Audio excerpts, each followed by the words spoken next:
Yesterday, Utah officials announced the arrest of the man they believe fired the shot that killed Charlie Kirk on the campus of Utah Valley University. Of course, there's still questions about the why. NPR Justice correspondent Ryan Lucas is covering the investigation and joins us in our studios. Ryan, thanks for being with us. Thanks for having me. Let us begin with the suspect. What's known about him? His name is Tyler Robinson. He's 22 years old. He's from Washington, Utah, which is down in the southwestern corner of the state. A colleague of ours, David Condos, who's a reporter with KUER, NPR's member station in Utah, talked to some of the Robinson family's neighbors in Washington. One of them is Kristen Schwerman. She said that she wanted authorities to find the gunman, but this isn't who she wanted it to be. She also said this about Robinson. He was a smart kid, quiet. You know, I used to see him out doing yard work all the time when he was younger. He had a full ride scholarship, I guess. She also said that she worked at the local elementary school where Robinson and his brothers went as kids. She says the family is a normal, hardworking family. They go to the same church in town. She also said this about learning that he was the gunman. It was a shock that it was him, but I so feel sorry for his mother and his dad. Lay down! Because that's not how they raised him. And what led investigators to Tyler Robinson? Utah's Republican Governor Spencer Cox talked about how this all went down. Here's a bit of what he said. On the evening of September 11th, Knock it off. a family member of Tyler Robinson reached out to a family friend who contacted the Washington County Sheriff's Office with information that Robinson had confessed to them or implied that he had committed the incident. Now, that information was passed along to state and federal authorities. And FBI Director Kash Patel said Robinson was arrested around 10 p.m. local time on Thursday night. Now, investigators also dug into social media. They interviewed Robinson's family. Cox said that one family member told investigators that Robinson had become more political in recent years. Cox also said that the family member recounted a recent dinner that Robinson was at, and that Robinson had mentioned that Kirk was going to be speaking at Utah Valley University, which, of course, is where Kirk was killed. Cox also said that in that dinner conversation, Robinson and a family member talked about why they didn't like Kirk and the viewpoints that he espoused. Any indication about motive yet? Look, that's always the huge question mark hanging over a shooting like this. Neither Cox nor Patel directly addressed that question, the question of motive. But they did offer clues that could point to that issue, one being the conversation about Kirk that I just mentioned. But Cox also said that investigators found writing etched onto the shell casings that they found in the gun that they believe was used in the shooting. The writing on one unfired casing read, "Hey fascist, catch," along with some arrow symbols. Another read, "Oh bella ciao, bella ciao, bella ciao, ciao, ciao," which could be a reference to an old Italian anti-fascist song or could be an online gaming reference. As our colleague Odette Yusuf has reported, analysts in internet extremism are cautious about reading too much into these very limited hints about Robinson's views. They say that even though some of the engravings on their face may signal anti-fascist views, some of the slogans have been used by specific far-right groups to troll others that they consider to be more mainstream conservative, all of which is to say it's too soon to answer the motive question or political angle. What are you looking for next?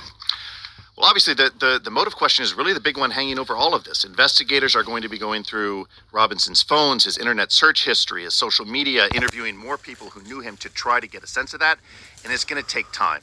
And since Robinson is now a defendant in this case, that information is going to come out in court papers as authorities pursue the prosecution against him. Ryan Lucas, thanks so much. Thank you. President Trump says he will attend Charlie Kirk's funeral in Arizona. Details about the service haven't been released. NPR senior political editor Ron Elving joins us. Ron, thanks so much for being here. Good to be with you, Scott. What are your thoughts about Charlie Kirk's assassination and the reaction even before a suspect was identified? There was the shock of seeing someone slain in such a way when so young, just 31, with a wife and two small children, someone so talented and driven. You did not have to share Kirk's viewpoint or condone all of his rhetoric or his provocations. You just had to appreciate his energy and obvious gifts of persuasion. And he gave every sign of being a force in American politics for years to come, whether elected or not. And it was appalling, of course, to witness the reaction, not the grieving in public, but the warring on social media, the instant willingness to blame it all on the other side of the divide. Utah's Governor Cox has been very measured in his response. Of course, he's a Republican in a deeply conservative state, and has said bluntly he sees this killing as part of a pattern of political violence and asking everybody to think about, quote, where we are and where we want to be. Yes, Cox had the elevation on all of this you want to see in our leaders, and he directed his outrage at those who would exploit the tragedy and deepen the divisions among us, including the purveyors of hate speech from the left and the right on social media. You have to wish that all of our national leaders could have done as well as Cox. Well, last week we were discussing President Trump's plans to send the National Guard to Chicago. Yesterday on Fox and Friends, he indicated a change of plans. We're going to Memphis. Memphis is That's the next city. deeply troubled. And the mayor is happy. He's a Democrat mayor. The mayor is happy. And the governor, Tennessee. The governor is happy. Well, first, we should note that the mayor of Memphis, Paul Young, made it clear last night he was not happy. But he also added that he wanted to work with the Guard and make the best of the added help. And he also agreed with other elected Democrats in the region, saying that cities do need the resources to fight crime. Not a show of force from the Guard, but the resources that support that would be helpful to them. And one criticism we're hearing of this, send in the Guard surge, is that it's largely a cover for stepped-up deportations. That's the increase in arrests that we're seeing in some of these places, and that's what's producing the numbers and not some grand turnaround in the overall crime rate. So we'll see what remains in place when these deployments end. And as for targeting Memphis instead of Chicago, it surely had to do with the attitude of the governors. A confrontation such as Trump was pushing with the city of Chicago would not have been well timed, given what's happened with Charlie Kirk, given what's happening in Ukraine and Gaza. And we should mention also there's a report in the Washington Post this morning that they're talking about a National Guard surge in Louisiana that might last, according to the Post's reporting, for 2 years. Kirk assassination seems to have set off some partisan reaction, finger pointing in the House, and real concerns about the security of lawmakers. And that would not seem to help the chances for the parties to come to an agreement to avoid a government shutdown in a few weeks. As you say, the one thing uniting the parties on Capitol Hill these days is fear. Fear for their own personal safety and the safety of their colleagues, and that is no joke. But perhaps even that meager shred of shared interest could achieve some good purpose.